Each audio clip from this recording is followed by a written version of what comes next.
Tens of thousands of dollars has been greenlit for area improvements thanks to a pair of tourism capital improvement grants. KNEB.TV News starts right now. From your trusted source for news in western Nebraska and eastern Wyoming, this is KNEB.TV News. Presented by Platte Valley Companies, premier provider of financial services. Hello, I'm Ryan Murphy. This is KNEB.TV News powered by Platte Valley Companies. Thanks for joining me. In our top story, Scottsbluff County Commissioners this week approved a pair of tourism capital improvement grants totaling more than $90,000 that would go towards upgrades of facilities in Gering and Scottsbluff. Just over $41,000 was approved for a project at the Gering Civic Plaza, which would pay for about half of the cost of 3 sculptures in the space by Omaha artists Koneko and Catherine Ferguson and metal artist Shannon Hansen out of Lincoln. County Tourism Director Brenda Lacey told commissioners with 9 fine arts locations across Nebraska, the sculptures would help capture some of that tourism market. Any individual that studies art and travels for art could spend easily a 2-day trip traveling across the state. So a lot more revenue then is brought in to the different communities just by them traveling to see these art pieces. And another great thing is that once this is all complete, this could easily be a request and added to the Nebraska passport. The board also approved $50,000 towards the second phase of the Cleveland Field Improvement Project, which is estimated at about $1.4 million and will upgrade a variety of amenities at that facility. Well, plans are getting finalized for the culmination of a year-long project at the Midwest Theater. This week, Executive Director Tina Worthman approached the Scottsbluff City Council to ask for a 1-block street closure for the evening of July 10th for a marquee lighting celebration.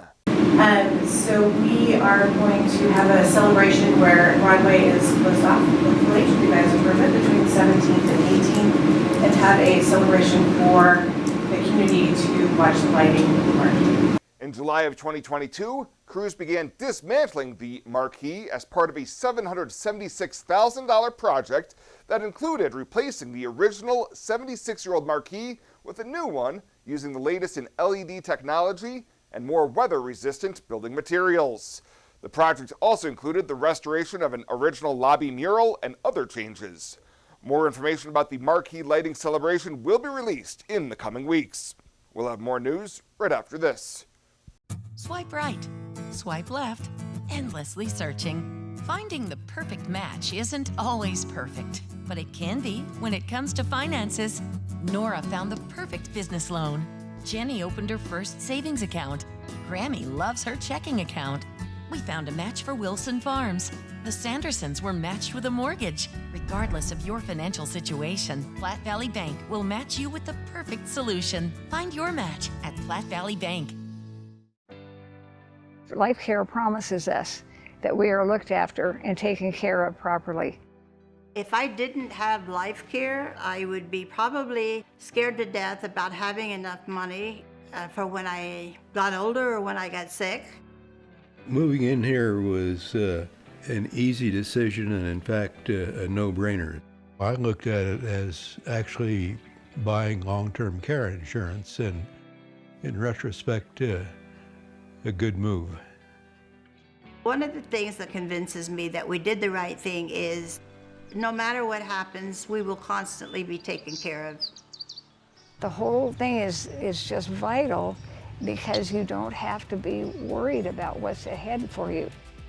It's there, it's in black and white, and that's reassuring. This is home. It has been from the day I moved in. Welcome back. A 19-year-old Alliance woman charged with fentanyl distribution in Box Butte County was apprehended in Scottsbluff in February and has been sentenced this week in Gering. Kaya Cordell was the target of a Wing Drug Task Force investigation last August where she reportedly sold fentanyl to a CI on 2 separate occasions, and a warrant for her arrest was issued. In February, she was arrested near a Scottsbluff motel following a traffic stop where authorities discovered a large number of small baggies, cash, a digital scale, and trace amounts of fentanyl residue. Cordell pleaded no contest to the Scottsbluff County charge of possession of a controlled substance and received 121 days in jail with 121 days credit for time already served. She's set to be arraigned on the Box Butte County distribution charges on June 27th. Well, the Panhandle is recovering from almost 3 years of drought thanks to the steady rainfalls over the past 6 weeks. Gary Stone, a UNL Extension water and irrigated cropping system educator, says our area has improved significantly on the UNL Drought Monitor. In early May, the region was in extreme drought, and today we're seeing abnormally and moderately dry rankings. Stone sat down with KNB News and explained the impact the recent rainfall has had on the soil. So we were in a drought out here in the Panhandle the last 3 years, and it's gradually eased off to the point that we're only in a slight drought or no drought situation here in the Panhandle. So that water has done wonders for us with the soil water profile as compared to the eastern part of the state, which they are in a severe drought and they just haven't been getting the rains that they normally do. The increased rainfall has meant farmers have needed to use less water at the beginning of the season, and the reservoirs have been able to retain more water for later in the season. And a former Panhandle trooper with the Nebraska State Patrol has been convicted on 2 counts of first-degree sexual assault of a child in Douglas County. 25-year-old Brandon Dolezal pleaded no contest to 2 of the 6 charges, and in exchange for his plea, 3 other first-degree sexual assault of a child charges and 1 enticement charge were dismissed. He's already serving a 60 to 96-year sentence with similar charges out of Scottsbluff and Sarpy counties. Dolezal will face an additional 20 years to life on the 2 remaining convictions and will learn his fate when he's back in court for sentencing on August 23rd in Douglas County.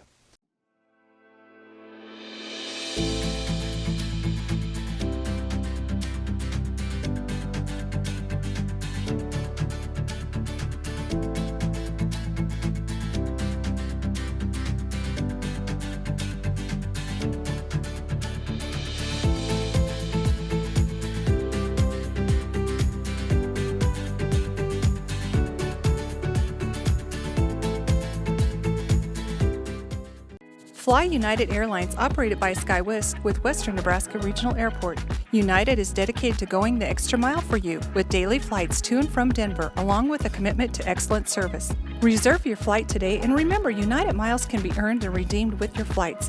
While at the airport, stop and enjoy authentic Italian food at Roma Italian Restaurant. Plus, Hertz Thrifty Car Rental is there for your car rental needs. Make life easier, relax, and get on board with Western Nebraska Regional Airport. Welcome to Kelly's Liquor, your liquor cabinet. Whether you're a wine enthusiast, a whiskey sommelier, a tequila connoisseur, or you just love your beer, Kelly's has the best selection of what you're looking for. Family owned and operated since 1946 and right on 27th Street in Scottsbluff. Come see us today at Kelly's Liquor, your liquor cabinet. And remember to be a good neighbor. Don't drink and drive. Kelly's Liquor, West 27th Street in Scottsbluff.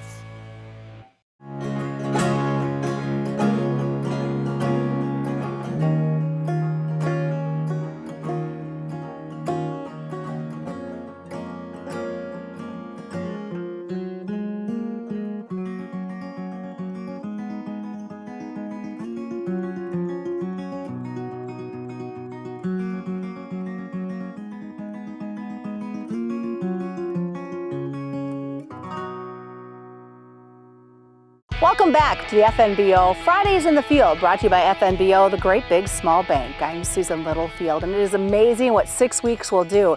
Last time we were at the Smith Farm outside of Shelby, Nebraska. It was definitely cold, it was definitely windy, and there wasn't a lot of crop in the ground. You see behind me, the corn is looking great thanks to some irrigation. As we're going to catch up as to what's happened in the last 6 weeks, as Randy joins us now, and talk about where you're at on this crop. We got off to a pretty good start. We were in pretty good moisture. Ridge till, no till, had a little bit that was disc. That all went down, got everything up out of the ground good, but it's kind of getting to be a struggle now anyway. We're in a dry area right here. Caught a little rain here a couple weeks ago up by Shelby, but out here where we're living, we haven't gotten nothing. So it's pretty dry. Had irrigation going during planting time, and also trying to keep everything going at the same time was kind of unusual, that's for sure anyway. Let's talk about seed corn, because that field takes a little bit of extra attention compared to your conventional corn that you're growing. Yeah, a lot of that goes with your heat degree units when you're planting your male and your female. I had one field that was 3 times, and one field was like 670 acres because you had a male, and then the female. So it seems like you were out there an awful lot anyway. And some of that at the later planting, that was getting a little in some dry dirt, and we were running the pivots just right behind the planter to get everything up and make sure it was going to be even, because you got to have it that way anyway. So. What about for the beans? How are they looking? Yeah, they all came up good. For the most part, I went right into some corn stalks, and that ground with all the residue, I had really good moisture. I had a lot of residue, but my stand count was really good. That part, getting it up out of the ground, was good. You were a little bit worried about all the residue on the ground, but that went well. It went really good. Very good stand anyway. Okay, coming back now, we've got the opportunity to talk with Carter. Carter, of course, is the son of Randy and Sue Smith. And Carter, I wanted to get your perspective, because you get to farm with 2 generations. What is that like being the 3rd generation on this operation? It's definitely pretty cool. I would say, you know, my dad and grandpa, they're pretty similar actually. You know, makes sense, father, son. You know, my grandpa was pretty computer savvy as well, so there wasn't really that generational gap I saw. But no, they both bring something different to the table every day. They both have their own stories, and I'm just, you know, glad to be a part of it. I think what makes you unique, and I think there's a lot of this 3rd, 4th generations that are back on the farm that work off-farm jobs as well. So you kind of get to come maybe in the evenings if it works in your busy schedule, but then the weekends as well to be here helping out on the operation. Right, that's the best thing about farming. I mean, you know, there's no 9 to 5 hours. You just work wherever. I mean, whether it's, you know, getting up in the middle of the night to turn off a pivot, or, you know, working on the weekends like you said, or even, you know, federal holidays, those are great to come back. So it's just, you know, you just kind of work whenever you can. Well, Ron, I wanted to bring you into this conversation as we wrap up everything at the farm. And you've lived through multiple weather situations and events like we're having once again. Yes, what advice do you give to somebody who says, oh, it's so dry, I don't remember it being this dry? Because I'm sure you can go back into those files and say, oh yeah, it's been dry many times before. It's been dry before. Sometimes it takes a long time to weather the storm out, that's for sure. Like Carter was talking about milo, I remember when this fields were all milo, and you went to harvest and you looked for a low spot that had a couple heads in it, and it took several years to work out of it. Well, we'll leave that with some good advice from you. Thanks, Ron. All right. Of course, we have been out just outside of Shelby for this week's FNBO, Fridays in the Field, brought to you by FNBO, the Great Big Small Bank. I'm Susan Littlefield.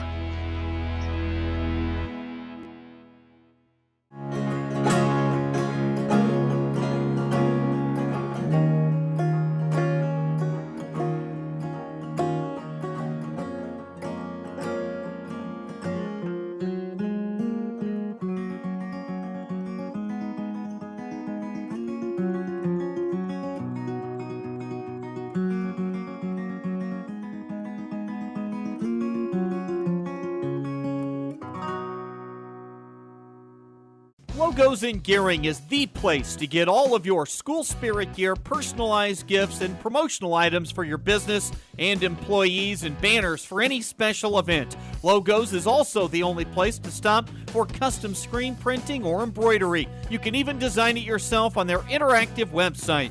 Stop into Logos today. They'll design it, print it, and have it to you in no time. There's no job too big or small for Logos. That's Logos in Gering.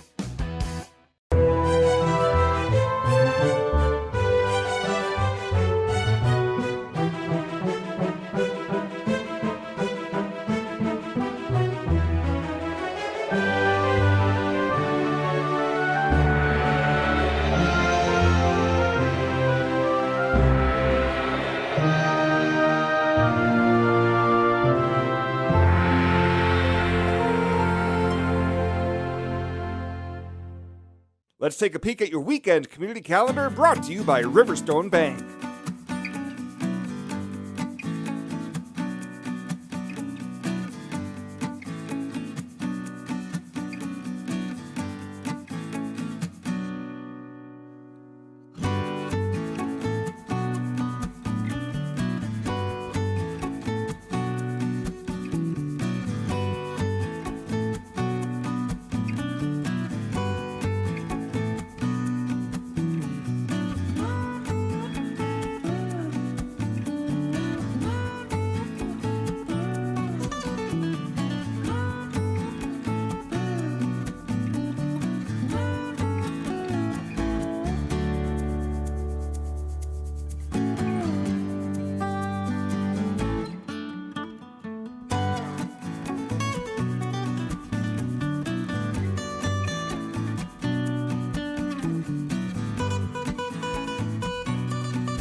The community calendar is brought to you by Riverstone Bank. We're local and we love our community. You deserve to have a building that will last for generations. With more than 110 years of experience and thousands of satisfied customers, Morton Buildings is the industry leader you can trust. If you're planning for a garage, farm shop, horse barn, storage building for your RV, boat, or collectibles, there's no better time to buy. Contact your local Morton sales office or visit mortonbuildings.com to get started today. At Platte Valley Bank, we want to help you plan for tomorrow while you enjoy today. Our personalized trust services can help you do just that. You've worked hard to build your legacy, and you want to make sure that gets passed on for generations to come. We offer the professional guidance necessary to ensure that happens according to your wishes. We pride ourselves in being friendly and professional while offering a highly tailored full line of trust and estate planning services to accommodate you. You belong here. And finally tonight, the Cooperative Ministries Weekend Backpack Program, which handles both the cat packs and pup packs, has new leadership. Earlier this year, Missy Iasillo stepped down after 11 years at the helm, and now the torch has been passed to Christy Baker and Miranda Coop.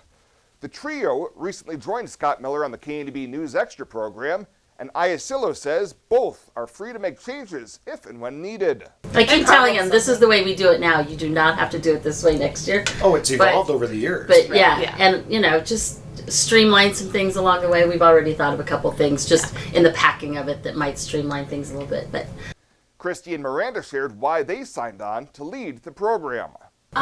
For me, it really came for a desire just to help with the community. I was raised fairly poor myself, one of four, and a single mom, and always had some of those food insecurities as well, and we didn't have a program like this. And so to have the opportunity to do this is huge for me. And Christy? I just kept getting that nudge.